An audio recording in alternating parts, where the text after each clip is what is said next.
Good morning, everyone, and a warm welcome to today's EURES webinar. I'm Michalina from EY, representing EURES training provider and serving as your moderator for today's session. Before we delve into the topic of green skills and future of job market, I'd like to cover some initial points. Our first session will feature Bartłomiej Kupiec, who will provide a policy perspective on green jobs. Good morning, everyone, and a warm welcome to today's EURES webinar. I'm Michalina from EY, representing EURES training provider and serving as your moderator for today's session. Before we delve into the topic of will delve into the usage of ESCO's green skills framework. Afterwards, we will hear from Kirsi Palomini-Lundqvist, Lars Nilsson, and Kamil Zarin Azarbayani, EURES advisors from Sweden, who will share their experiences with green investments in northern Sweden. Following this presentation, the floor for a Q&A session, giving you the opportunity to engage directly with our speakers and deepen your understanding of the topics discussed.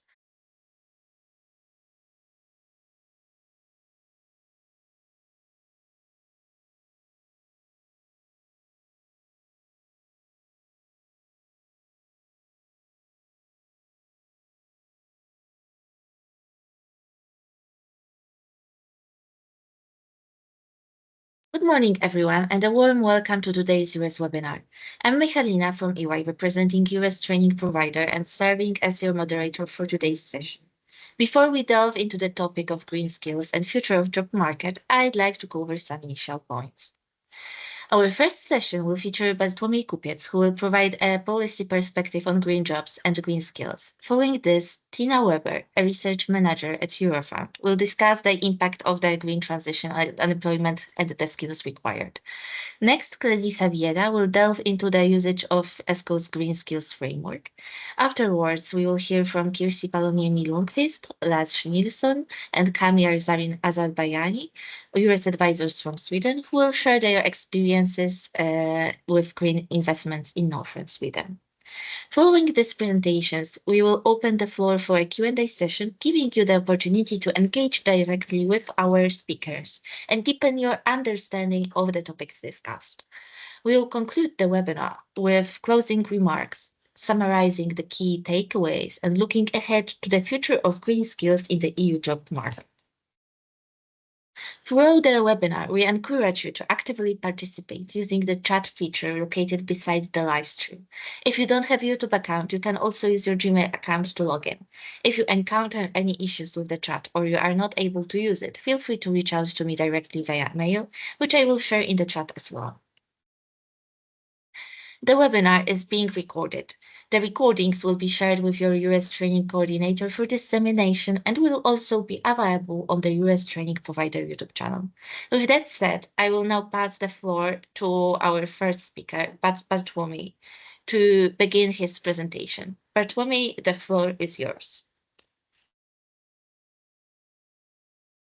Thank you, Michalina, for having me. So my name is Bartłomiej Kupiec. I am lawyer and public policy analyst, and today I will be presenting an issue of green jobs and green skills from the policy perspective. Next slide, please. Definition of green jobs. Green jobs are position and service activities that contribute to preserving and restoring environmental quality due to climate change. Due to climate change. This definition includes jobs such as jobs in energy sector, in biodiversity sector, and the main goal of these jobs is to decarbonize the industry, for instance, energy sector or agriculture. Let's give this example. And next slide, please. Importance of green jobs. So green jobs has become a really important topic nowadays because of the whole policy regarding climate mitigation and energy policy in Europe, United States, and also in Asia. Green jobs contribute to economic growth because they create new job places and new job opportunities. Also, they boost the investments in renewable energy efficiency, and waste management, which also leads to another creation of additional jobs and stimulate local economic activity. Furthermore, they are crucial for reducing the carbon footprint and mitigating the effects of climate change. They support the development of practices and technologies that are essential for preserving natural resources. And social inclusion, because they can promote inclusion by offering employment opportunities to a wide range of people, including those from marginalized communities. Next slide, please. Policy and green jobs. So in this section, I will talk about the EU perspective on and global perspective on green jobs development, and I will talk how EU and global policies contribute to the creation and of green jobs policy. Next slide, please. Global perspective on green jobs. So the demand for green jobs is not just a local phenomena, but a global movement. It is driven by increasing awareness of climate change and the need for sustainable development.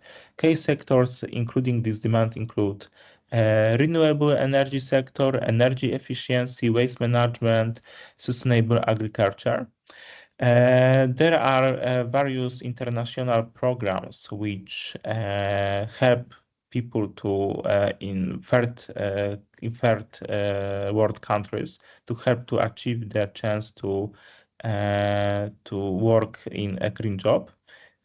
Such organizations are called International Labour Organization and United Nations Environmental Programme, and they offer funding for governments and local initiatives in third world countries to help with to create green jobs programs which can help to requalify people to obtain essential skills and necessary skills to work in green jobs industries. Next slide, please. So, as we all know, in 2015, Paris Agreement was adopted, and it is a landmark international treaty aimed at limiting global warming to well below 2 degrees Celsius, with effort to limit the temperatures increase to 1.5 degrees Celsius. This agreement has also impact on green jobs development because in this text it's stipulated that a transition to renewable energy sources such as wind, solar, or hydroelectric power is expected to create millions of jobs worldwide. So investments in the sectors and also in the energy efficiency, such as for instance, upgrading grid infrastructure also will create additional employment opportunities. Also, from the global perspective, we have so-called Sustainable Development Goals, and Goal 8 and Goal 13, they mention the green jobs importance in tackling climate change issue, and that they are integral to achieving the goal by fostering innovation, resilience, and environmental sustainability. Next slide, please. So as we can see from the data from World Forum, the globally green hiring is outpacing overall hiring in 2023. Although this figure depicts only European countries such as Norway, Germany, and France, there is also a global perspective, and we can see that green hiring is outpacing overall hiring in every country, not only in the West, but also in globally. It's also the demand is increasing for green jobs. Next slide, please. The state of global renewable energy employment. So renewable energy is the main sector where green jobs are created because renewable energy is crucial for mitigating the climate change issue and also for decarbonization of the whole economies of the countries. As we can see that currently there is in 2018 there was 11 million green jobs created, mostly in China, but also in other countries such as United States, Germany, or India. As we can see, global jobs is not just a trend for Western countries such as United States or Europe, but also for other countries like Brazil from Latin America or in Asia, which is great example which we can see in the development in China, where green jobs are created and have been created up to this day. Next slide, please. So most of these people who work in renewable energy sectors, they work in solar photovoltaics, bioenergy, hydropower, and wind energy. Solar power is the main source in renewable energy transition because it's easy to be installed, and also it's easy for people to invest in this solar photovoltaics, because it can be also a big solar photovoltaic or a small one, like so-called micro solar installation, which can be installed in households. So as we can see, solar photovoltaic is the leading sector in renewable energy sector, where green jobs are created. Next slide, please. I would like to state that green jobs are a chance for women. So achieving gender equality in the workforce is also one of the sustainable goals of the United Nations. And also the green economy presents unique opportunities for women who often are underrepresented in traditional sectors in so-called brown jobs. So equal benefits for women is equal opportunity in emerging sectors. Green jobs offer women the chance to enter and thrive in emerging new sectors, such as renewable energy sector. And they are not dominated by men because they are new sectors. So so there is no problem with the prejudice against women in this sector. And they are a chance for women to get a new opportunities to be active in this green jobs industry. Also, there is a lot of programs for women to develop new skills needed for these green jobs programs, such as, for instance, women in renewable energy, in the program created by the Global Wind Energy Council, which aims to accelerate the representation of women in wind energy sector, because women are seen as the potential workforce in the wind industry. So as we can see, women are the gender justice and also the gender issue are crucial in the green jobs creation, and and perspective of women is taken into the account. Next slide, please. However, there is a big difference in how many green jobs women hold across different post-communistic and Western countries in the EU. Lithuania is at the top of the green jobs in Europe, with over 40% of green jobs held by women, indicating a better gender balance. As we can see in these post-communistic countries, there is a bigger percentage of women employed in the green jobs industries, because it is a new sector, and also the community heritage of these countries, they show that women play a really important role in the workforce, and that people work in the industry on equal terms. However, there is also a gender gap in the post-communist countries, and this issue has to be tackled by the government and by the employment policy.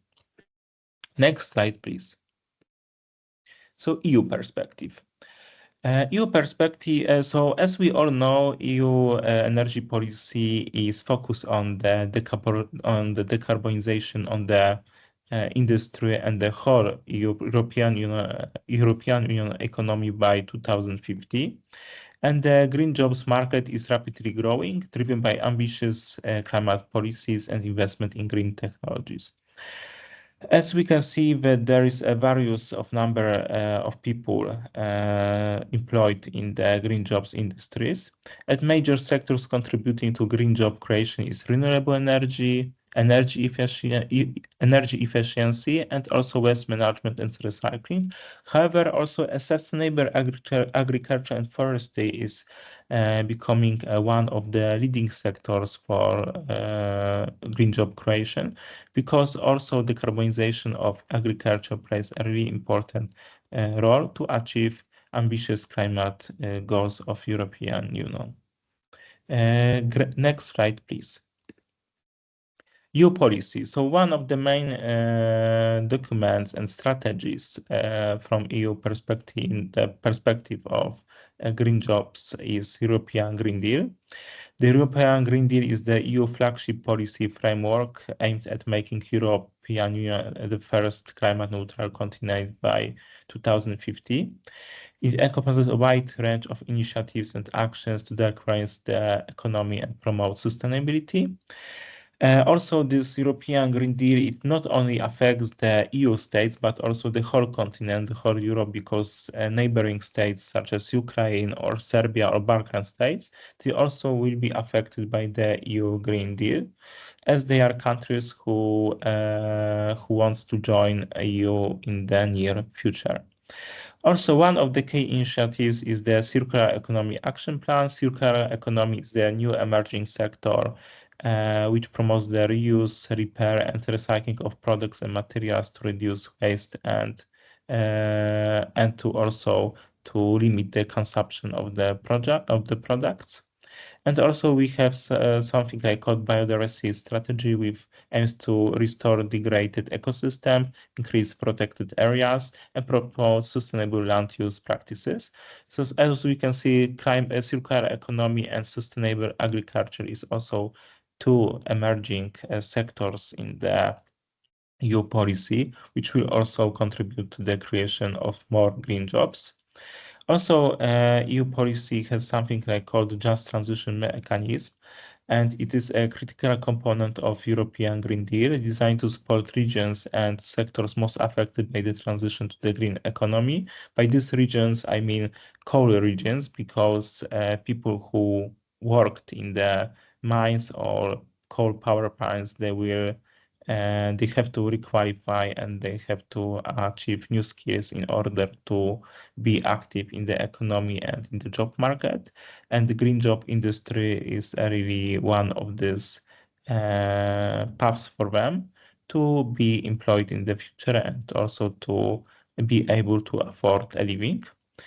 Also, this just transition mechanism, it has a financial instruments which includes a 100 billion budget comprising the Just Transition Fund, Invest EU program, and a public sector loan facility to facilitate the transition and ensure that no one is left behind. Next slide, please. EU directives. So we have renewable energy directives. So RED III sets a binding target for renewable energy use across EU member states. And the directives aims to increase the share of renewable energy in the EU total energy consumption to at least 32% by 2030. There is also an impact on green job creation because, as we can see, the directive RED III and also the previous directive RED II, it stimulates job creation in the renewable energy sector by encouraging investments in solar, wind, hydro, and biomass projects. We also have Energy Efficiency Directive, which also establishes a framework to promote energy efficiency improvements across the EU. It includes two measures to enhance energy performance in buildings, industries, and transmission.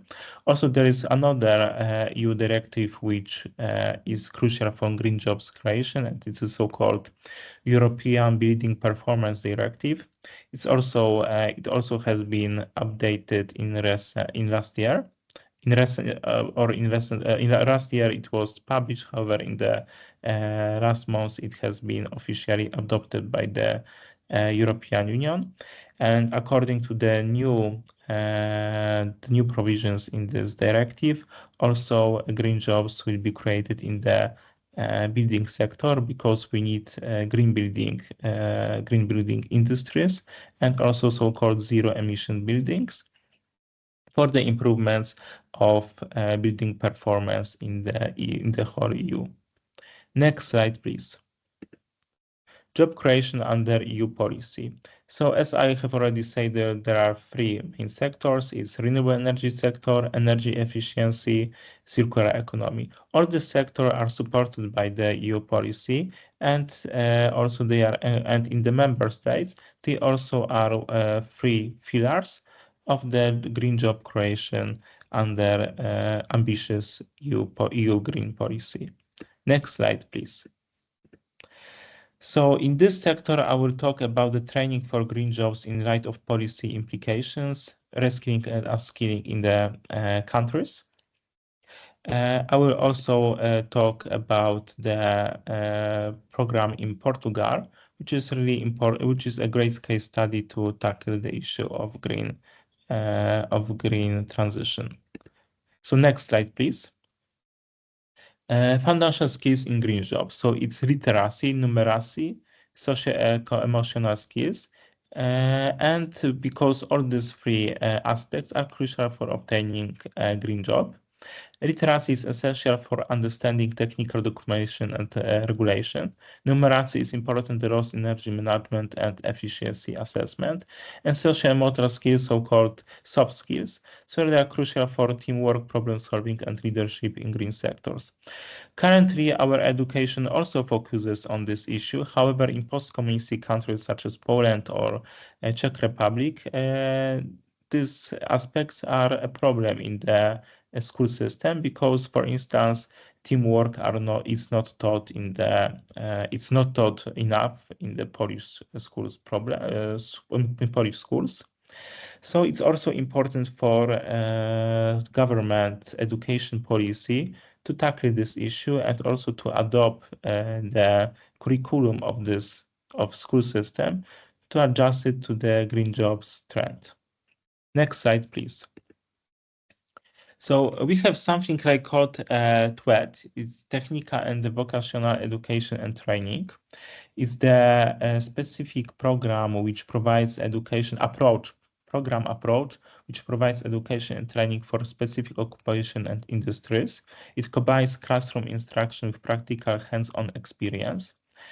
And the role in green transition is that such approach can equip workers with skills needed in emerging green sectors and also it offers pathways for both young people and adults to transition into green jobs, because such program is also it is not age biased, but its aim goal is to create to ensure that its participants will achieve necessary skills for green jobs market.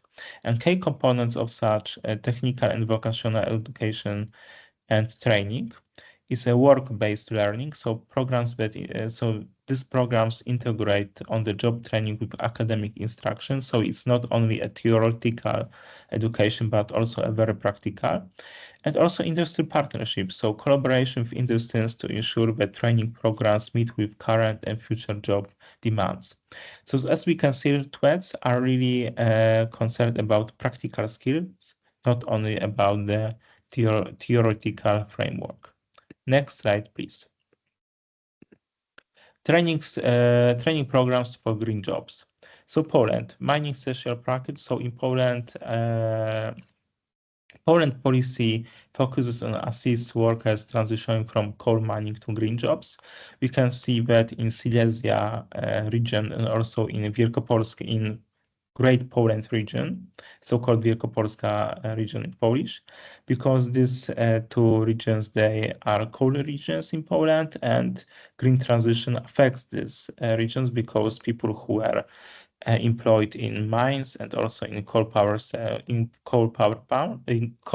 plants, and they will be displaced and they will lose their jobs, so they have to be also reskilled for best these so-called green jobs. So the components of this program is financial support, training program, employment services. And the impact of the program is to ensure that the energy transition is success, so that it will be conducted in the just way. It means that no one will be left behind. And also the economic diversification, because it reduced dependency on coal, contributing to regional economic diversification. Next slide, please. So also from the EU perspective, we have so-called European Globalization Adjustment Fund. And the main objective is to support workers affected by major structural changes due to globalization, including the green transition. So as we can see, also the components is financial aid, which is crucial for funding job search, assistant trainings, and other kind of support. Also, there is so-called like personalized services, so tailored programs to meet individual needs, and also community projects, so development of local projects to create new jobs opportunities in green sectors in municipalities. Municipalities, they play important role in creating of green jobs because they can include them in their local strategies, and by that they can attract investors to create green job places in the area where this municipality is located. And also the goal is to creation of green jobs and also skills development. So reskilling is really important for workers who were not employed in the green jobs industry, or formerly they were working in mine sector. Next slide, please. Really important is also we have to remember about adults, but we also have to look at the future. So engaging youth is really important in green jobs industry.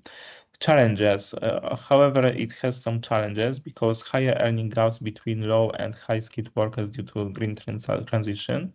And there is also limited opportunities for young people who are affected by net phenomena. So need phenomena, it means not education, employment, or in training. A lot of young people nowadays, because of the resignation trend, and when they don't believe that education will provide them with the bright future, they resign from their education, employment, and training, and they are reluctant to educate themselves because they don't see a point in this issue. So it's really a challenge also for government to create such initiatives which would encourage young people to participate in these education programs for green jobs, uh, for getting a green job. What are solutions for these challenges? So it's flexible education programs because it can combine traditional courses with a practical approach, and also with the work, because young people nowadays they are not able to study only, most of them, because the cost of living are rising, especially in European Union or in the United States. So young people nowadays, they have to work alongside studying. So these flexible education programs are crucial for them because they can enable them to work, to afford living in the big city where these education programs take place. Career guidance is really important for young, because young people, they don't know what they want to do in the future. So the guidance is needed for them to and career counseling.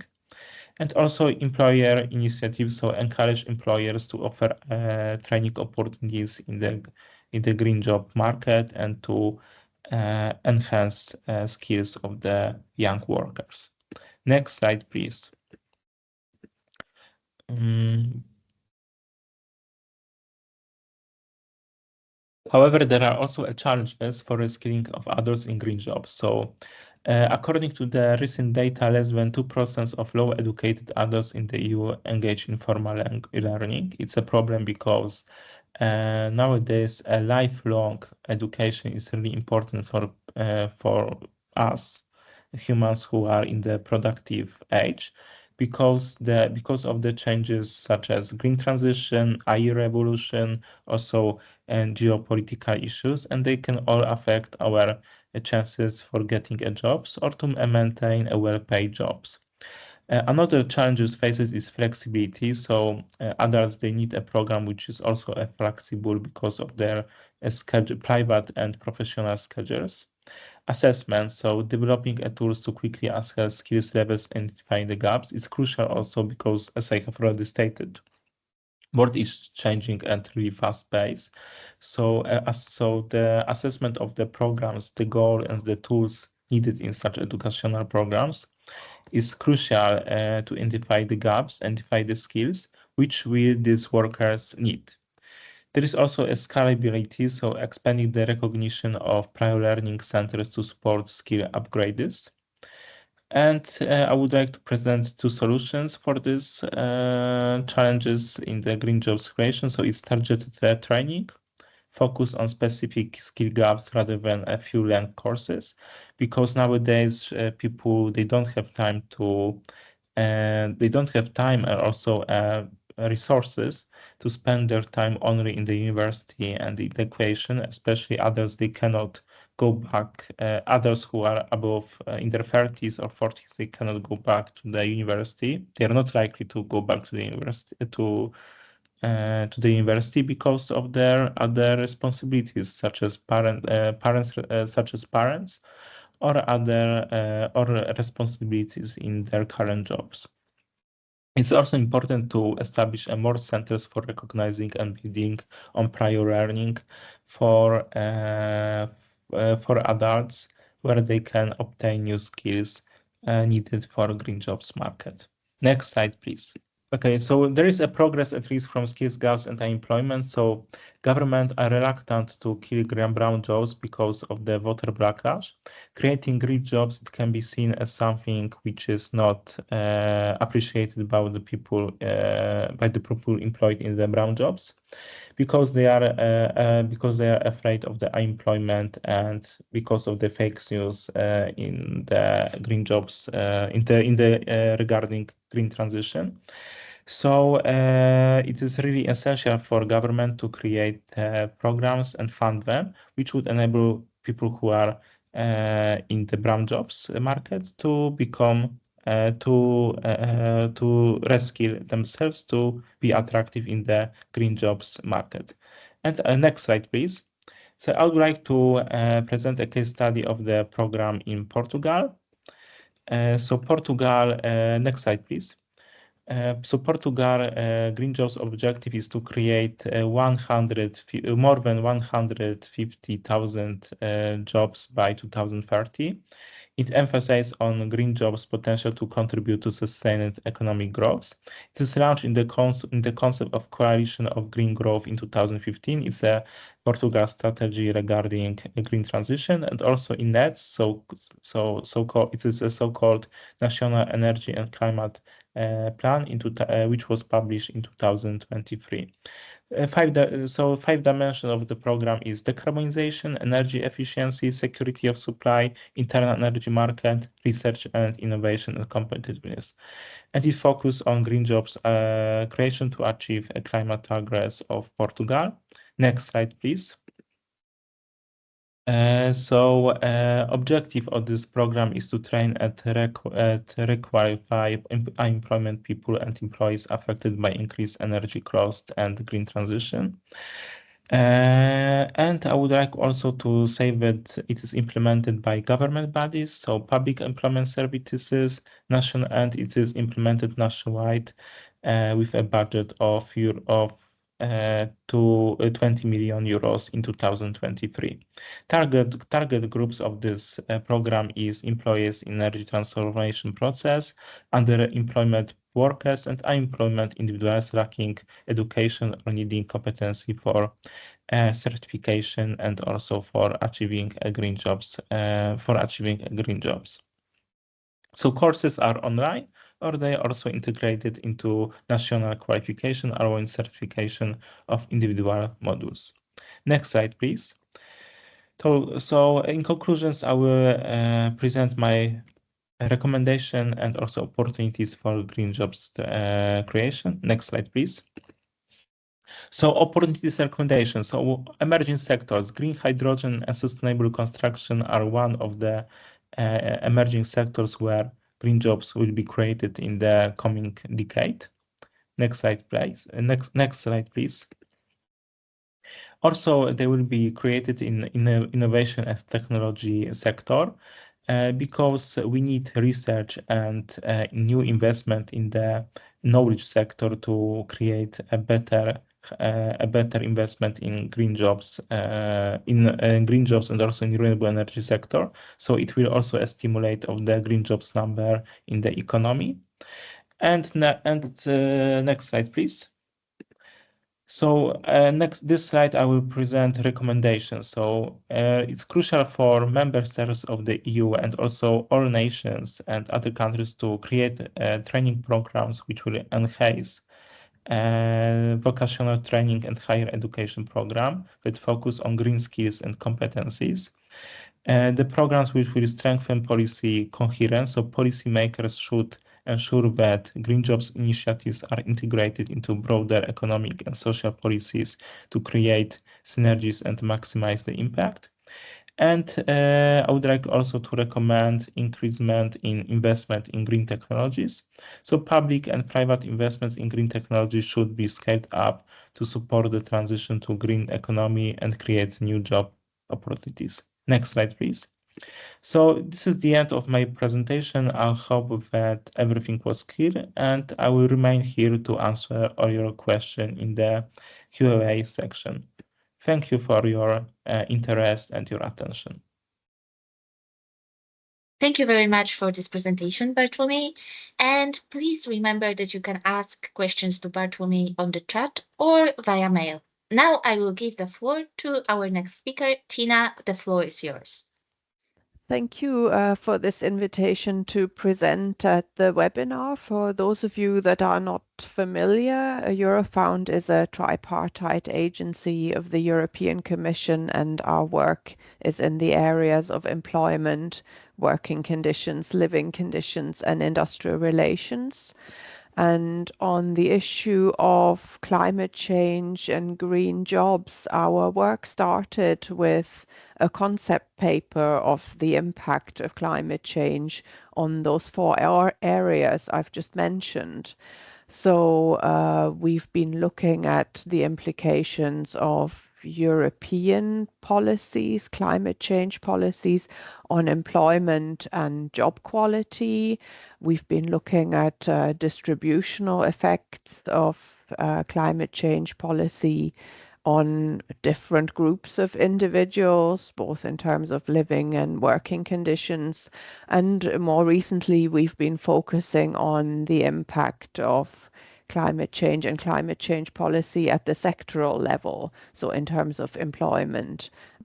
So for today's presentation, I would like to focus on two elements: the jobs in the green transition. So what is the impact of climate change and climate change policy on employment and on skills and job quality?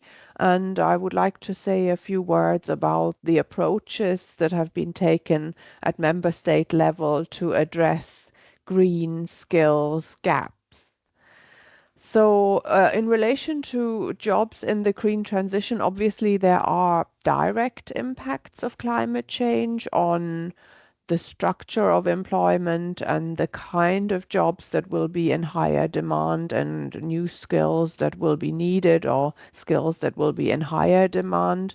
But for now, I want to first focus on the impact of climate change policy. And here, Eurofound has in particular analyzed the impact of the Fit for 55 package. And to see what kind of employment is particularly going to be affected by this policy, which adds to the original Paris Agreement targets. So in the first slide on the left, you see how employment has been developing between 2011 and 2019. And here you see very clearly that in terms of job quality, there has been a particular increase in the higher skilled, higher paid jobs. If you look at the impact of Fit for 55 on its own, There will still be an impact on employment. We estimate that around 200,000 jobs will be created as a result, but these will primarily be in the mid to lower paid segments. And the main reason for that is that a lot of the jobs that will be created as a result of Fit for 55 are in the construction sector, and these tend to fall into the mid-paid to low to mid-paid segment. So this is entirely and just for the Fit for 55 scenario. So of course, overall, the higher skilled, higher paid jobs are going to increase more significantly. But for this policy package alone, it will rebalance a little bit the continued requirement for some lower to mid-skilled jobs, mainly in construction, but also to some extent in manufacturing, in utilities. In terms of gender balance, the majority of jobs created up to 2030 will still be primarily female dominated, but in terms of Fit for 55, more male dominated jobs. So that's in terms of overall job creation. And then we wanted to look at how the green transition impacts on skill needs and job quality. And one of the real challenges in this debate is that there is still no clear and agreed definition of what is actually a green job and what is a green skill. There have been some efforts both in the US and now also here in the EU to come up with a definition. And what Eurofound have done, we have worked with a model developed with the ONET set of classifications in the US to see, looking at the occupational categories that exist, which jobs are going to be affected by the green transition, in which sectors there's going to be a greater demand for these skills, and what indeed are the newly emerging professions. So here you can see, you can categorize essentially the impact on occupations and the economy in these three ways. And when you look at data from our European Working Conditions Survey, we estimate that for around 60% of jobs, for the time being, there is a small or no impact of the green transition. There are about 15% of occupations that are going to experience increased demand because the skills are going to be more needed. And a lot of that, again, is in the construction sector.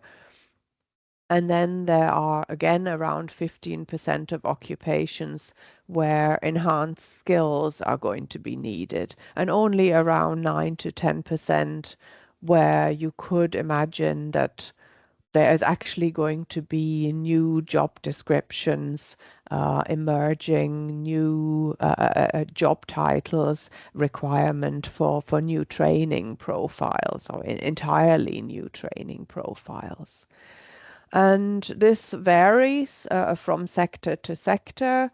So, for example, in the agriculture sector, there's going to be primarily increased demand, whereas, for example, in construction, transportation, and storage, the requirement for enhanced skills is going to be greater. And again, you see in the construction sector quite a lot of demand for new job profiles, and the same could also be the case in industry. So the green bars show you where the newer and emergent job profiles are likely to be.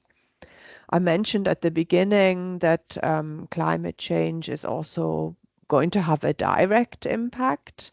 So obviously with the warming of the planet, there are going to be some occupations and some sectors and in some regions in particular where activity could become unviable, or the current nature of activity could become unviable. And you can think in particular, for example, about the agriculture sector and the crops that can be grown in particular regions. You can also think about tourism and the type of tourism activity that is feasible as the climate and as temperatures change.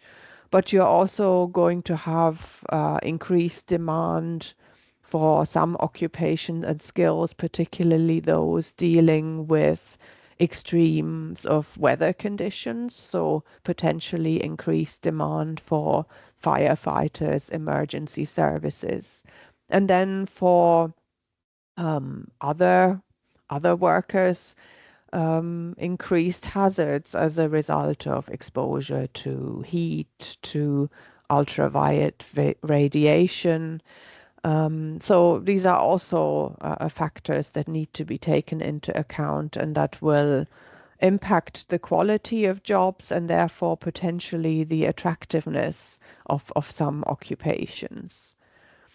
In terms of policies that have been used to address the green skills gaps and climate transition, a couple of years ago, we carried out a study which was a meta-evaluation of policies to address labor shortages that had been evaluated at the member state level. And we wanted to look at, first of all, the quality of that evaluation, but also what it tells us about the extent to which these policies work in addressing the need for more green skills.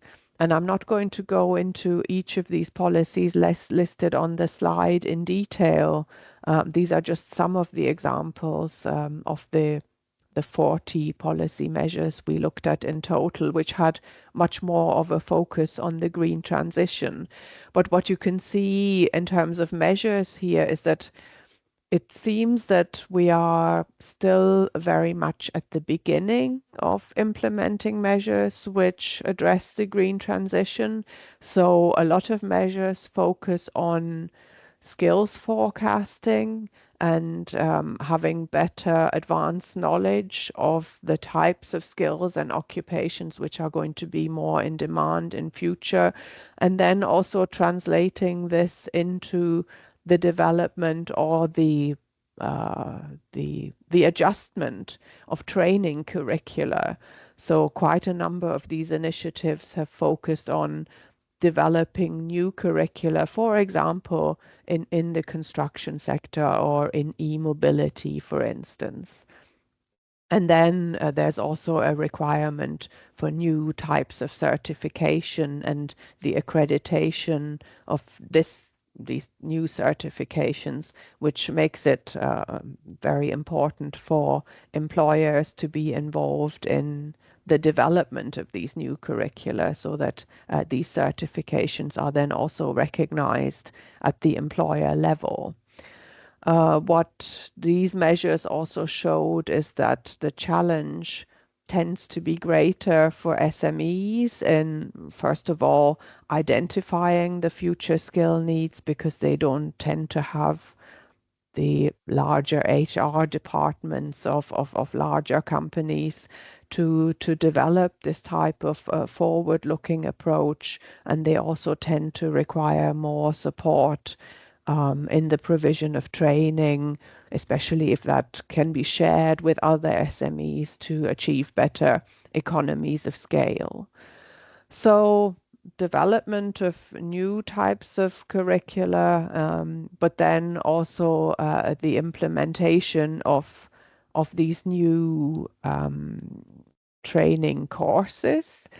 And of particular importance here is offering those types of training in areas that are particularly affected by the green transition because they are dominated by heavy industry that's very carbon intensive, where a lot of change is required, or because they are dominated by energy creation focused on fossil fuels.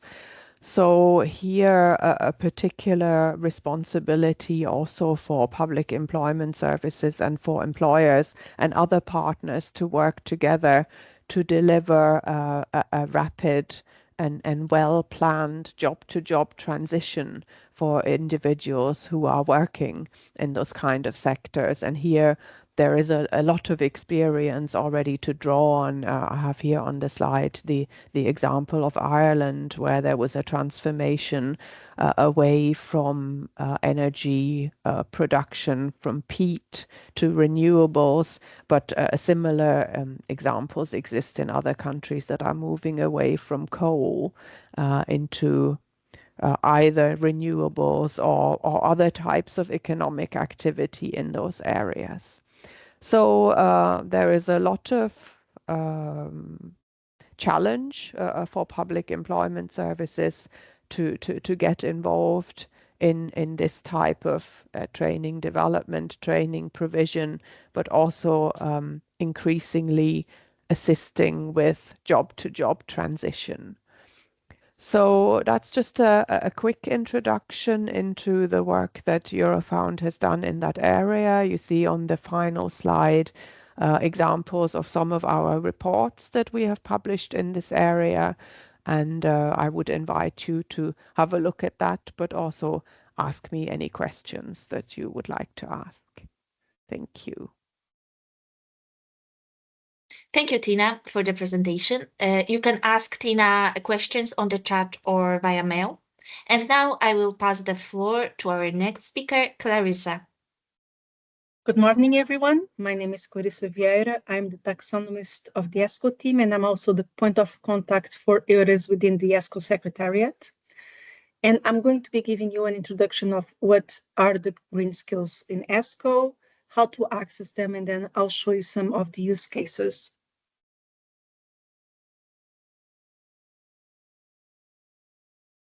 Okay, so what are the green skills in ESCO?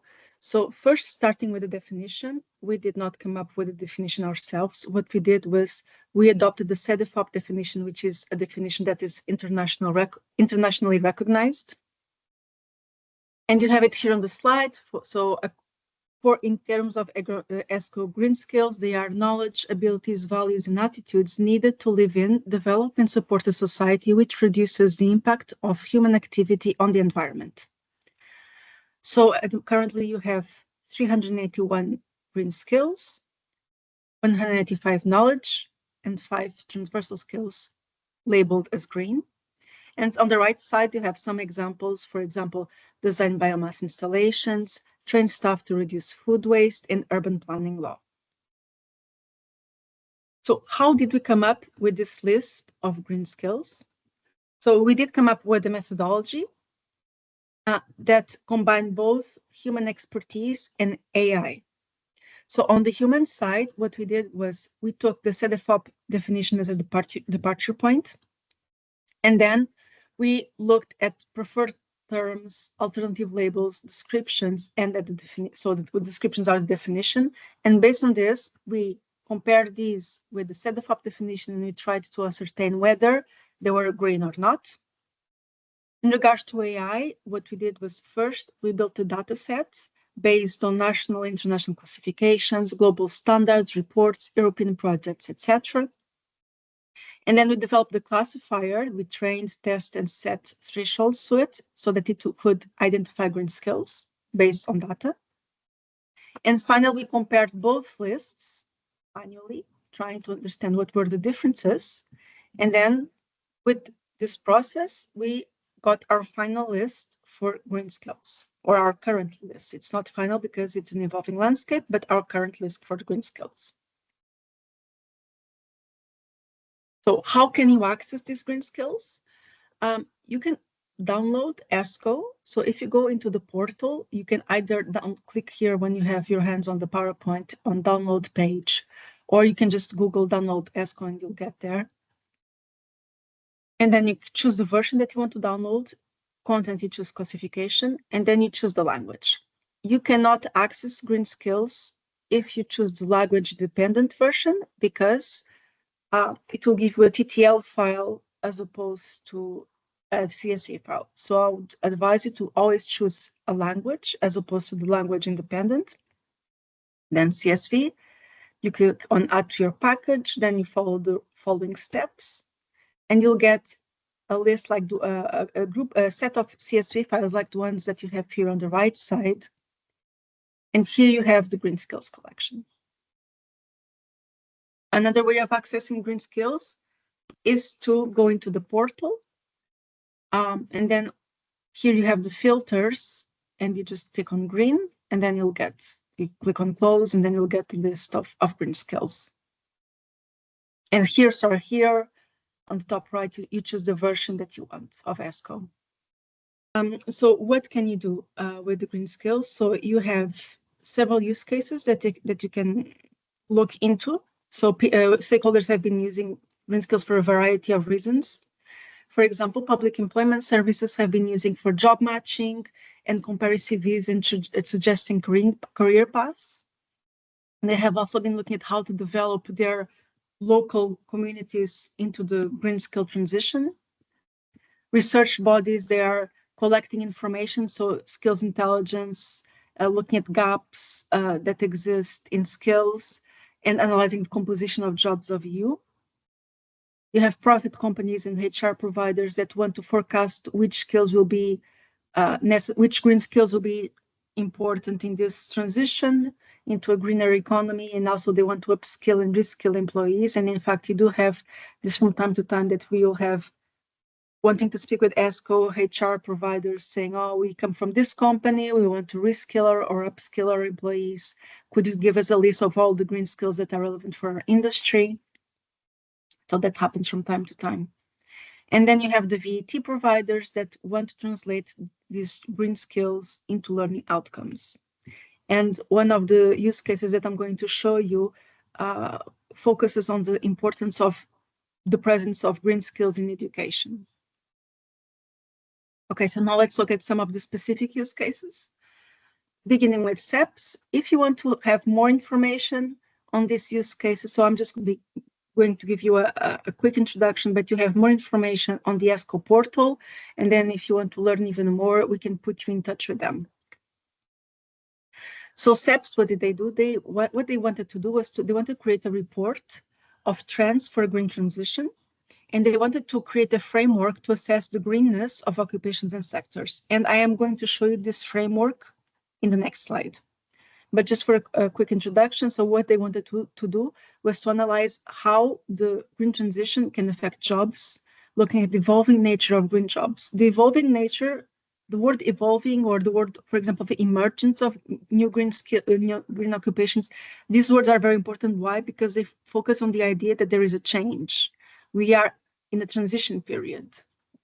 And this is what makes so important to use AI, because AI monitors the changes. It helps us monitor the changes. So that's what I was saying before. This is not the final list of green skills. It's a current list, but we are using AI to always keep this list up to date because this is an evolving landscape. So they want to look at this skills intelligence of how green jobs are changing, new green occupations that are emerging, new skills that are required for specific occupations.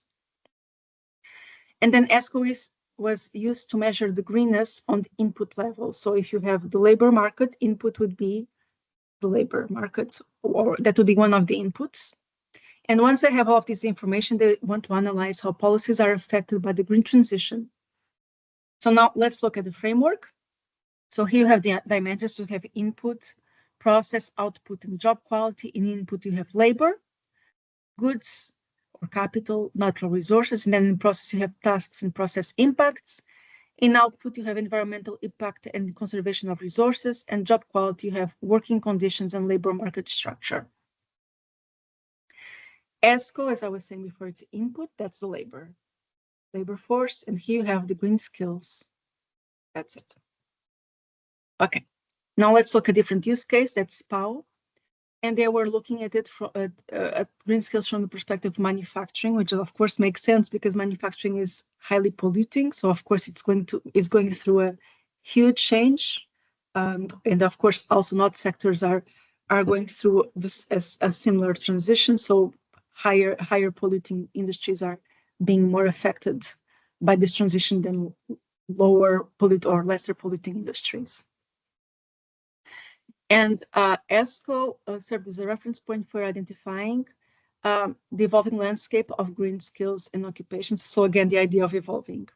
And what they wanted to do was to rate the level of greenness of both professions and skills.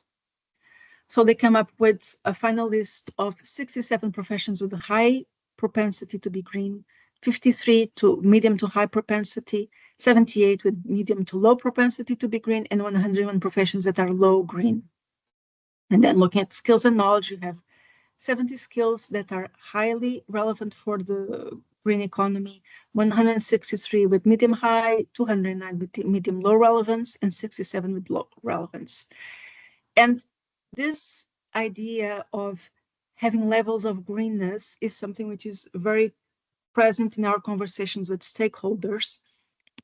Because of course, just because an occupation has a green skill there doesn't necessarily mean that it's green. If you have an occupation that it's mostly composed of brown skills and then you have one green skill in there, then it's not green. So it's quite complex. I mean, ESCO is a tool that you can use for analyzing this, but then analyzing the landscape. But this is indeed quite a complex issue because often the occupations that will have a higher number of green skills could be, in fact, highly polluting ones. Because, for example, what I was saying, the manufacturing sector, if you're looking at the textile manufacturing, which is, of course, highly polluting, with this landscape of fast fashion and then what you see is, okay, occupations linked to the textiles industry might have a high number of green skills because they need to have this, but the majority of the industry and a lot of what the occupation does is in fact brown. So can we actually say that this is a green occupation? So it's quite a complex issue, and that's why SPAO tried to do this in a way which was quite nuanced. So if you're interested, I will highly advise you to read more about the project in the ESCO portal. This use case, I don't speak Italian, so I'm not going to try and read this. But what they wanted to do was look at regional development. So they wanted to establish a framework to anticipate, okay, which are the skills and occupations that companies will need, and how can we look at this gap in our region? So they wanted to build a tool that will provide them with skills intelligence to look at this gap, analyze it. And they wanted to look at the gap between job seekers and job vacancies, analyzing the context and demand, identifying occupations based on market demands. They spoke with focus groups within companies and training institutions, and then they surveyed samples of companies to try and understand what is this landscape and how can we look at our region and make sure that it is ready for this transition. And the ESCO Green Skills was used as a tool to analyze the taxonomies and descriptors of occupations in the labor market, in the European labor market. And then they looked at how they could use these green skills to identify training paths for new occupations or occupations that are changing. And finally, our last use case, that's the European Training Foundation. And they wrote a report looking at policies and advances in skills in the green transition. So they were looking at this from a policy perspective. And they identified what are the key factors in facilitating a green transition. And these are the ones that they identified. So establishing ambitious green targets, acknowledging the need for a qualified workforce with green skills. So that's what I was saying of the importance of green skills in education, holistic green education reforms in education systems. So this is the idea, if you read the report, the idea is that green skills should be taught already early in school. So it's not just, to older students, but to children as well. Skills intelligence systems for monitoring skills demands. So, you saw here several specific examples of interest in skills intelligence for green skills in this evolving landscape. Attracting talent of construction energy sectors, which are of course also like manufacturing sectors that are highly affected by the green transition. And very interesting as well, it's the idea that there are disparities in accessing green skills. So there could be groups of people who have more difficulties in accessing education on green skills, and they were looking at how important it is to make this access inclusive for everybody. And how did they use ESCO? So they aligned with ESCO in looking at green skills as a combination of three aspects: skills that are linked to sustainable thinking in action, which is aligned with the CEDEFOP definition. So when ESCO was classifying green skills, they're having this into account. Technical skills, which can be either occupation specific or cross-sectoral, and you did see this in ESCO, that you have transversal skills considered to be green in the same way that you have occupation specific skills that are considered to be green. And then the enabling of transversal skills, which I already mentioned. So they used ESCO for understanding, to help understand what this green transition is in terms of skills. And here in these key factors that they identified for green transition, you can see that skills, it's present in 4 out of 5.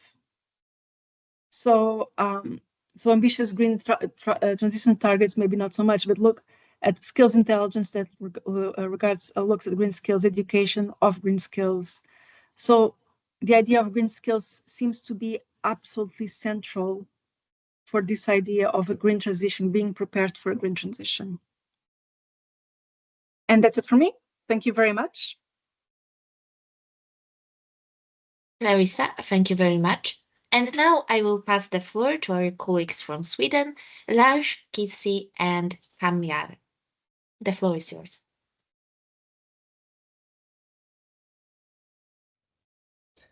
Thank you for giving us this opportunity to inform you about the large green investments that are taking place right now in northern Sweden and the needs of labor that come with this. My name is Lars, and me and my fellow EURES advisors Kies and Kamjar from the Swedish Public Employment Service EURES will give you a brief overview of the investments, the need for labor, our role, our experiences so far, and some of the challenges. Next slide, please. A number of large green industrial investments are on the way in northern Sweden, and the aim of these investments is to restructure and modernize the Swedish industry to make it as fossil-free as possible. 1,400 billion Swedish crowns are being invested in the two northernmost counties of Sweden, Västerbotten and Norrbotten, in the next 15 years. New and expanded production facilities for fossil-free mining, hydrogen-powered steel mills, battery factories, and other projects. The reason why this is happening in northern Sweden is mainly because of the closeness to green electric power and raw materials.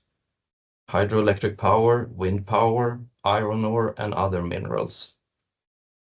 All these investments are expected to create more than 50,000 new jobs in northern Sweden.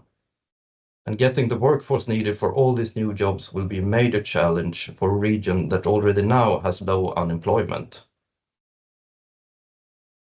Besides all the jobs that will be available at the factories, even more jobs will be created in other sectors, such as personal services and public welfare. The vast majority of unemployed Swedes are to be found in the southern parts. But besides trying to attract them to northern Sweden, we will also need an increase of labor from Europe. Now we would like to show you a short video.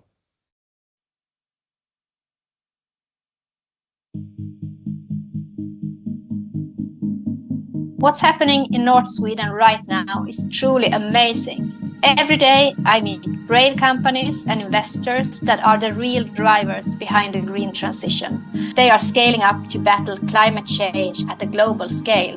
What seemed impossible only a few years ago is becoming reality. But why northern Sweden? What's driving the green transition here? We have 100% green electricity at a very competitive price. Then we have a 50% surplus in electricity production, a stable hydropower base, and fast-growing wind power generation. All that create a solid platform for a vibrant business climate. The largest river in the northern Sweden has 15 terawatts of electricity coming out each and every year. Makes it a region that has very large volume of green electrons with relatively little fluctuations in price. Collaboration is key to innovation, to problem solving, and to making the most out of the many unique opportunities on offer. In Sweden, and specific here in the northern Sweden, we have a unique ability to collaborate. It's organic, it's like breathing. To me, that's a really beautiful thing, and that's what joins us together. The many value chains represented in northern Sweden make collaboration easier. They connect like-minded business partners, and they provide global markets with sustainable products. From forest products to new bio-based materials, from natural graphite to battery anode materials, and from iron ore to fossil-free steel. We see experienced and productive workforce, significant infrastructure and advanced logistics throughout the whole mineral value chain.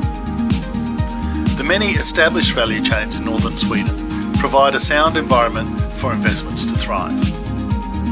Universities, industrial corporations, innovative startups, and investors are joining forces to create growth, prosperity, and a sustainable future. The emerging green hydrogen ecosystem enables new and existing value chains alike to decarbonize. And a circular approach is turning today's mine waste into tomorrow's resources. Northern Sweden is thriving. Together, let's pioneer the possible.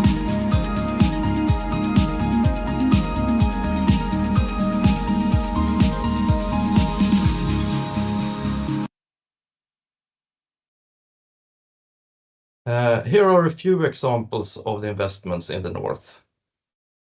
Northvolt in Skellefteå manufactures batteries for cars and is one of the first green investments in the north. And it was put into operation at the end of 2021. When the factory is fully developed in 2025, it will be one of Europe's largest battery factories, and it will employ up to 5,000 people. Then we have Hybrid in Gällivare. So when you create steel, you need iron ore, which consists of iron and oxygen. Carbon has always been used to separate the oxygen from the iron, which means that today's steel production causes large carbon dioxide emissions. Hybrid will use a technology that replaces coal with hydrogen. In this way, the only emission from steel production will be water instead of carbon dioxide. The production of fossil-free steel is planned to start running in 2026, and 2,800 people will be employed. H2 Green Steel in Boden will also produce steel using fossil-free electricity and hydrogen gas. The start of production is planned for 2025, and the factory will be in full operation in 2030, and 1,800 people will work there. LKAB, a large mining company in Kiruna and Gällivare, they will invest 400 billion Swedish crowns to switch the production to a hydrogen-based process that produces carbon dioxide-free iron. It will be the single largest industrial investment ever made in Sweden and will provide up to 3,000 new jobs during the 20-year construction process. Boliden, it's a metal company with their own mines and smelters, specialized in copper and other rare minerals. They are planning for large investments in the company's smelter just outside of Skellefteå that recycles old electronics to copper, silver, and gold, as well as in the company's mining operation in Gällivare. And this investment will create some 1,800 new jobs. Fertiberia in Luleå, they will produce fossil-free mineral fertilizer and green ammonia. Start of production there is planned for 2028, and some 500 people will work at the company. And besides all of these investments that are going on in the north, there are even more green investments on the way in other parts of Sweden, which means that the competition for labor will get really intense. And some examples of those investments are PTL in Timrå, production of anode material, an important component in batteries. Start 2026, they expect to employ some 1,900 people. Hitachi in Ludvika, production of power transmission equipment for offshore wind power, 2,000 new jobs. Volvo Group in Mariestad, factory that will produce batteries for heavy goods vehicles in 2028. 3,000 new jobs there. Next slide, please. It is, of course, difficult to give an exact number of how many people that will be needed in northern Sweden because of these green investments. Some of the estimates say that 20,000 new industrial jobs will be created, and a total of 50,000 new jobs created in the region. Also, during the construction phase of all these new factories that will last for years, thousands of construction workers will be needed. The industry will, of course, need lots of engineers, mechanical, automation, construction, electrical, mining, but even more, process operators, industrial electricians, maintenance technicians, tool makers, and CNC operators. Lots of new jobs will also be created in business services and other services needed for the industry, technical consultants, property services, and transport. Since the whole society is transforming and growing, all kinds of competences will be needed. Tens of thousands of jobs will be created in the service sector, retail, restaurants, and personal service, as well as in the welfare sector, school, healthcare, and social care. We will need nurses, teachers, bus drivers, car mechanics, chefs, veterinarians, and many more. And regarding levels of education of the jobs that are created, both industrial and within other sectors, about 20% will need a higher degree on an academic level, and the other 80% vocational training. Next slide, please. Because of these large investments and the challenges we're facing regarding labor supply, the Swedish government has given the Swedish PES an assignment of strengthening, developing, and intensifying the PES service work with the aim of contributing to an improved and more efficient supply of skills in connection with large company establishments and expansions. A national coordination function has been set up within PES in order to execute this, to come up with services and methods that are adapted for this special purpose, to provide these employers in the north with labor. There will be a big focus on both professional, but first and foremost, geographical mobility. As you can see here on the map, these are the numbers from April. Swedish job seekers that are unemployed or in labor market programs in northern Sweden and the rest of Sweden. And a very small portion of the total number of job seekers can be found in the north. In many parts in the south of Sweden, the unemployment rate is about 10%, and in the north, 2 to 4%. PES is working on the development of these services right now. More efficient matching efforts and vocational training will be required to help more people into work. There might be special resources added to work with employers who are affected, and maybe there will be special support for those who choose to move to jobs in the north. But we don't have these details yet. However, recruitment from Europe is already designated as a service for the employers, and that is why we have formed a special team within the Swedish PES EURES, and that is something that my colleague Kamjar will tell you more about. So please, Kamjar, go ahead. Thank you, Lars. We are a dedicated team of EURES advisors specializing in business establishment in northern Sweden. With extensive experience and deep knowledge of the local market, we provide comprehensive support to businesses looking to thrive in a dynamic region. Our team is committed to guiding your clients through every step of the process, ensuring a smooth and successful establishment.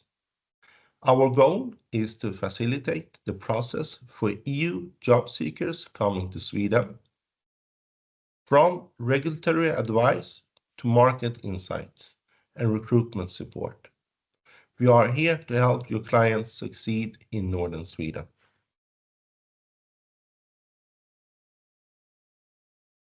Our recruitment methods connect employers with qualified candidates. We collect job ads from employers for network marketing to ensure wide visibility. We participate in events like European Job Days, especially Swedish Days, to engage with potential candidates. Our team conduct recruitment activities across Europe and organize webinars for job seekers and EURES colleagues. We use the Recruito platform to make our recruitment process more efficient and effective. Next slide. Our marketing strategies build credibility through testimonials and strong presence on Facebook and LinkedIn. We provide detailed information on our English website, Northern Sweden, for easy access by international candidates. For candidate engagement, we encourage to contact via Northern Sweden at arbetsförmedlingen.se.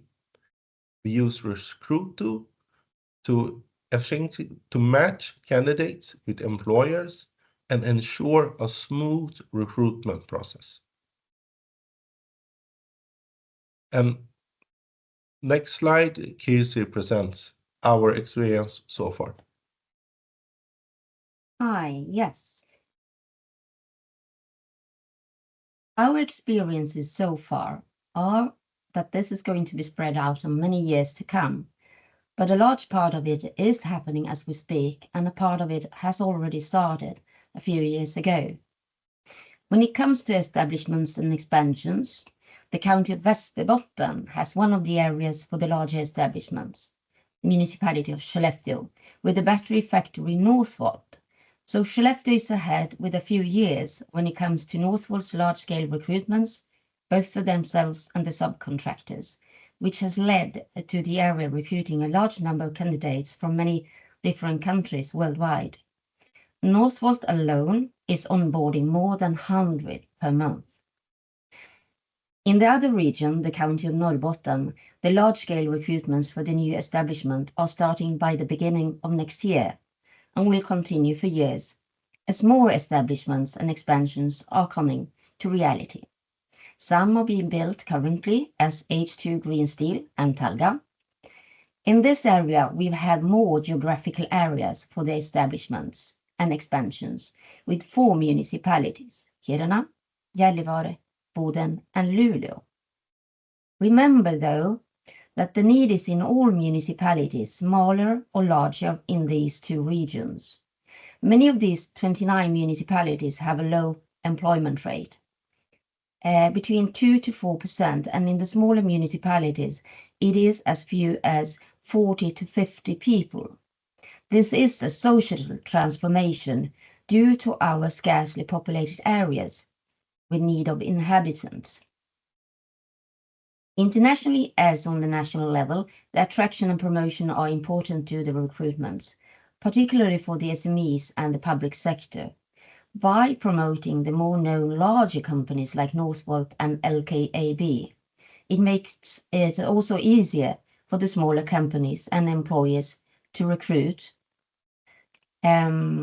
Swedish Day is an example that has more employers participating from northern Sweden, which we expect to be the case this year as well, on the 24th of October. where the candidates are welcome. We do likewise on on-site job fairs. We would also like to mention something about what our colleagues do nationally. They work with this on local, regional, and national basis. We have also a special office for transformation and matching in the north regarding these establishments at Swedish PES on national level. They work with the national geographical mobility, but also with the professional. And the main thing nationally is to attract candidates from south of Sweden, where the unemployment rate is higher, in some geographical areas much higher. A challenge locally and regionally for labour market training is the low unemployment and the lack of candidates for the training. So how do we prepare for this? The municipalities have arrival services started by themselves or thanks to special projects with the region in Norrbotten, for example, which has helped many of the municipalities to prepare an arrival service for attracting and helping people to move to the different municipalities. In the county of Norrbotten, all the 40 municipalities have an arrival service of some kind, and most municipalities are very active with it. In the collaboration with this from our part, the task from EURES has been to help with the living and working information to the municipalities for candidates from abroad, recruitment to the private employees in the municipalities and to the municipalities themselves. This together with other EURES colleagues in Sweden and abroad, and also with targeted mobility scheme. This is a collaboration done with and by many people. Change slide, please. This project is known as Arctic Sweden, the EURES Swedish PES is a part of, and the project owner is Region Norrbotten and contains all the 14 municipalities in the county of Norrbotten. They support the municipalities in many ways, and the international aspect of it is about attracting and recruiting candidates, especially from the Immigration Expo in the Netherlands. Thanks to joining this emigration fair twice in 23 and 24, we have several families, couples, and single people moving into our county to different municipalities. We recruit them to different employers, and they move surprisingly quickly to our areas, even if the immigration is a process. Already after 23, we received at least 80 inhabitants in this specific project. And this year we received approximately 466 active leads. This is about lifestyle immigrants that seek smaller municipalities, life on the countryside, and possibilities for their children. They are not only from the Netherlands, but also from Belgium, Germany, and France, for example. For other target groups, we have candidates from some of these countries, but also from Spain and Italy as examples. They are seeking career opportunities and to improve the world, especially the young ones. We have also other recruitments, projects and pilots with other countries, certain employees and candidates, often based on specific target groups and shortest professions, some of them with the larger establishments. We have also increased the promotion for cooperation with and the flow to targeted mobility scheme concerning northern Sweden. And the aim is to increase it even more to the employees, networks, candidates, and with colleagues. Language courses, interviews, and relocation together with family allowance are most used. Language is important, of course, in many professions, so we cooperate as much as possible with targeted mobility scheme to make the job seekers as attractive as possible and meet the language needs from the employers. This is one of the challenges as well, where a past solution is that English is the working language for the new establishments. Next slide, please. Other challenges we have are housing, rapid need of accommodation for workers, temporary to become permanent. Municipalities moving the entire or half of the city due to mining. One solution here is housing projects run by the municipalities. Skills supply need. Huge need rapidly with large-scale recruitment. Many of us are searching the same skills, mismatch of skills, and how do we attract large-scale needed skills, both nationally and internationally?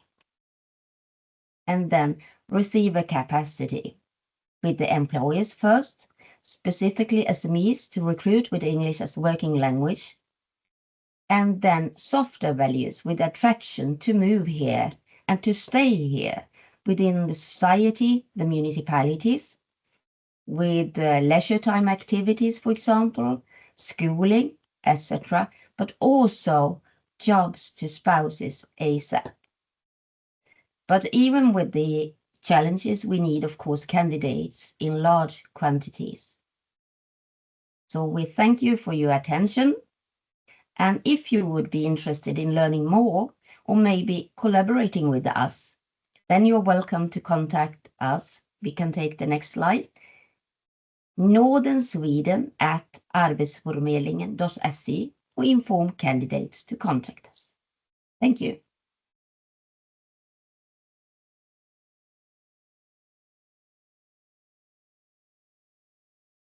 Thank you to all speakers. Now we'll have Q&A session. Just a reminder, if you have a question, please post it in the chat or send me the mail with them.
Yes, I will just say a few things, and then maybe the colleagues in the chat can indicate whether they can hear us now or not.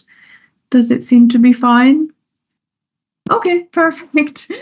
Yes, what I was saying is that on the basis of our research in Eurofound, which looked at the quantitative impact of the green transition, is that one of the sectors where there's going to be the greatest demand for additional labor and new skills is the construction sector, where the impact particularly of the Fit for 55 program is going to be greatest. So I think the question for me here is the skills that are going to be needed here, things that can easily be delivered as modular add-ons to existing training, or are there really new skill profiles emerging? And from what we learn from that sector, at least it's a little bit a mixture of both. And what is particularly happening right now is that here, but also in other sectors, there's really a lot of work going on to map what the skill forecasts show in terms of what is going to be needed, and to develop this new curricula and to deliver those new curricula. And that's what the colleagues, I think, from the public employment services are particularly involved in.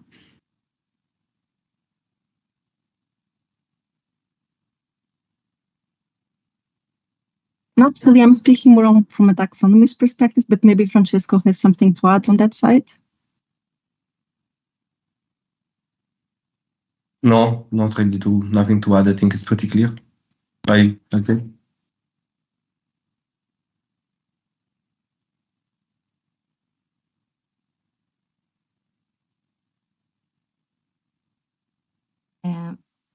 If we talk about our regions, I would say that this is a societal transformation for us. It involves the whole society. We are scarcely populated, so we need basically all skills in every sector. But remember also that we will need a large amount in the public sectors, of course. It's not only in the industrial sector, in the green sector, so to say. I want to point that out and to make that clear, because, I mean, we need about at least 50,000 inhabitants. But I want my colleagues also to mention something else, because maybe they want to talk about the industrial sector, of course. I can add. Come in, please. Yes. And it's like my colleague here said, it's there's all sectors, but it's also in the industrial sector. A lot of positions are in tech field, both when it comes to engineer and ICT specialist. And it's a lot of positions that we are hiring when it comes to green investment.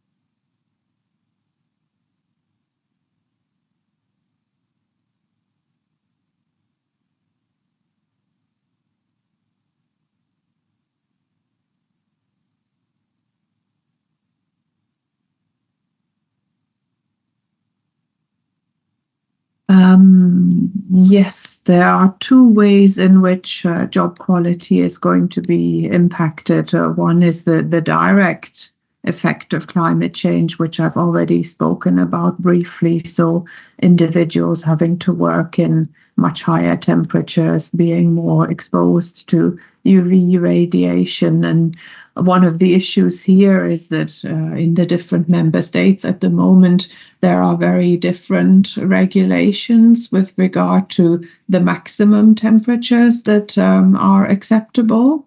And one of the questions is, does this have to be standardized to some extent? Then you have the whole area of the emergency services workers, which are likely to have to deal more with extreme weather conditions. And then the final thing is how the whole sectoral structure of the economy is going to change. And there you need to take a kind of helicopter view of what are the sectors that are likely to increase in demand and the kind of occupations, and which are the ones that are likely to decline. And I mean, overall, the trend is towards jobs with greater job quality. But of course, that is not universally the case. So yeah, maybe I leave it there and let the colleagues add to that.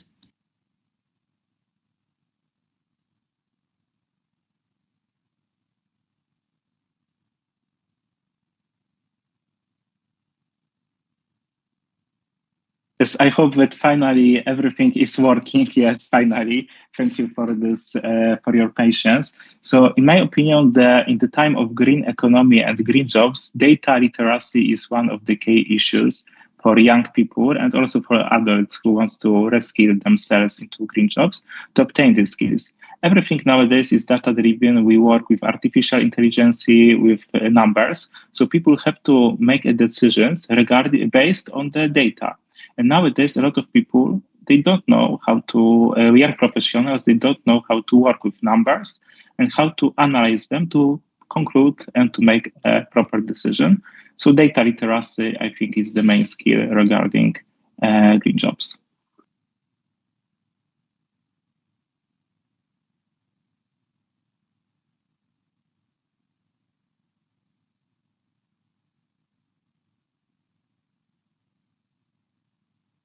Polish case study is concentrated on coal mines regions such as Silesia region and Wielkopolska region.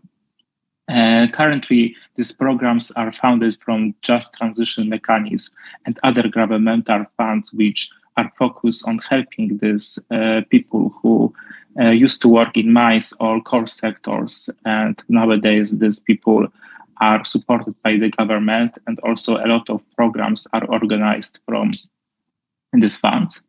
So so Polish case study shows that funding and also a collaboration between the private sector and public sector is crucial for reskilling regarding energy transition and green transition. I think that this public-private partnership is crucial to achieve common goals, and also is crucial to is crucial for crafting such programs which will help these people who want to requalify or to obtain new skills needed in green transition, because private sector knows best what they need now, and public sector also can, in cooperation, of course, with private sector, they can create common programs by which they can contribute to reskilling of new workforce needed in green transition.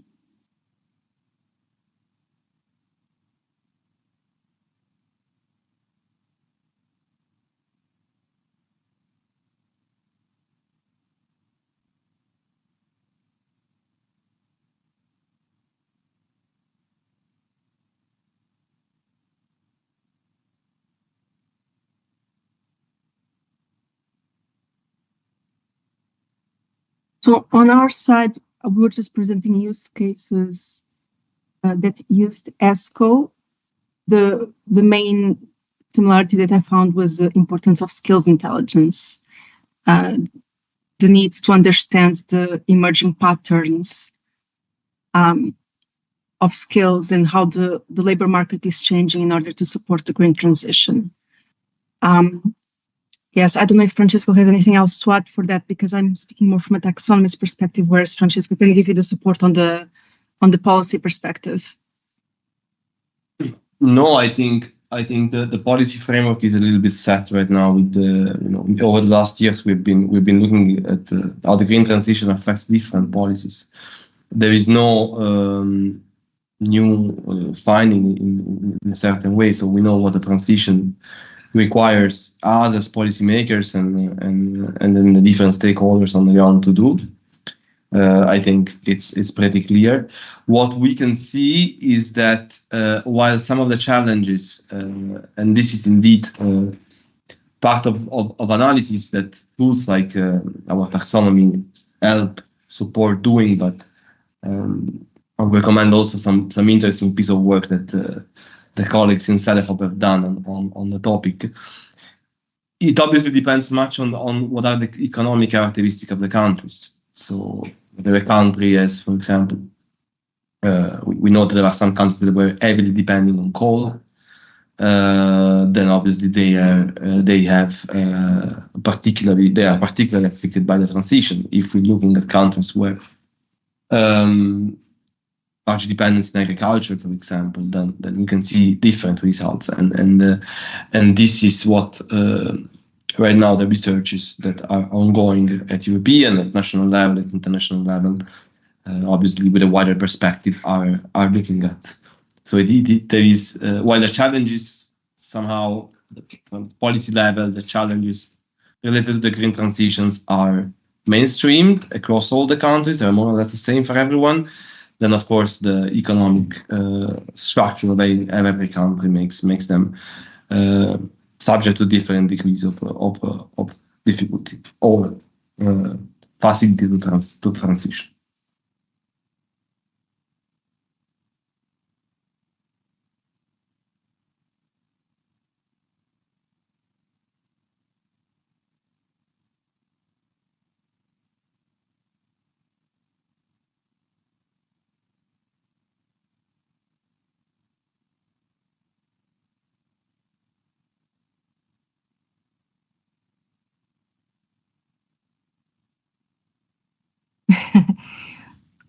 Well, it depends what we do, but I think that the main issue here is to get help from our colleagues, of course, and have quite a lot of collaborations. I know that this is on a smaller scale, but we have these large-scale recruitments as well. We won't find them from one country or not even Europe, of course, all those.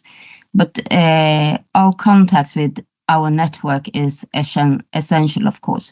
We use some platforms that we have, like Recruito, and we use European Job Days, but it is also those on-site job fairs as well. But we do our everyday tasks with vacancies to our employers to different EU countries, and by that we get job seekers. But I would say that I think it's many different methods that we use in order to be able to get all these candidates, because we need so many. I would like to add also that with the industrial sector, for example, and when it comes to those large-scale recruitments, it is about the vocational training level. Even if we need engineers, specialists, of course, and those are really, it's a tough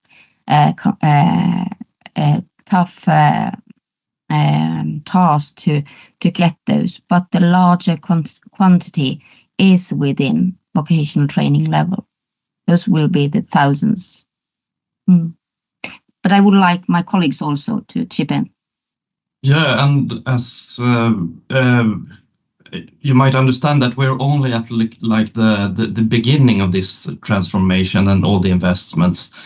So the large volumes are coming in the next couple of years. And something that's new for us who have been focused for quite a long time now with this specific shortage professions. Now, when we talk about this part of Sweden, we say that almost all profession is a shortage profession. So it would not only be, you know, the regular within healthcare and IT and etc. So probably we have to search for all kind of competences, both from other parts of Sweden but also in Europe. So we're just at the beginning with this.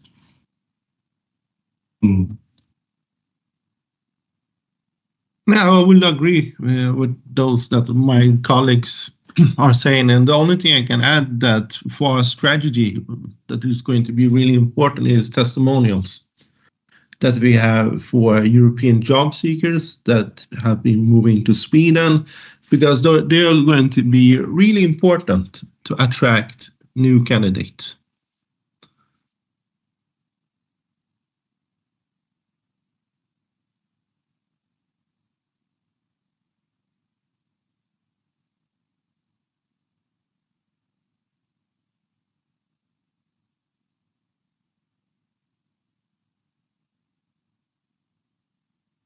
The psychological risks arise out of two factors that I've already mentioned. One is the increased heat exposure, and that can lead to an increase in conflict in the workplace as people are struggling to work in those kind of temperatures.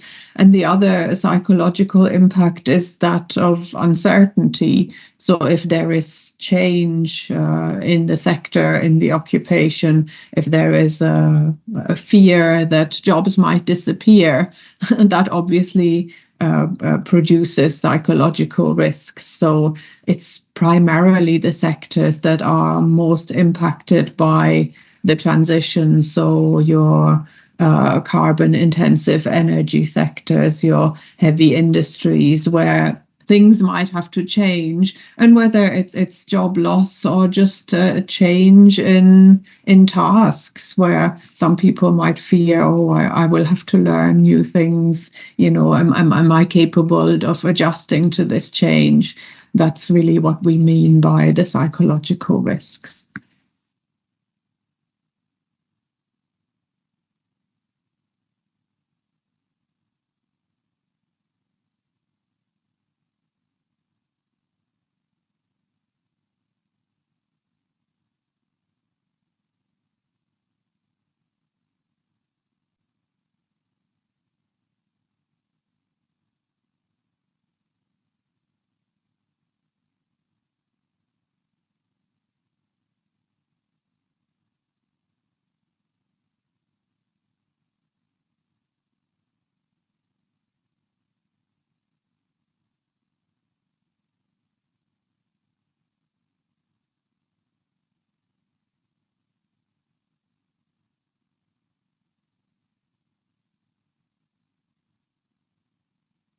Thanks to you. Bye, everyone.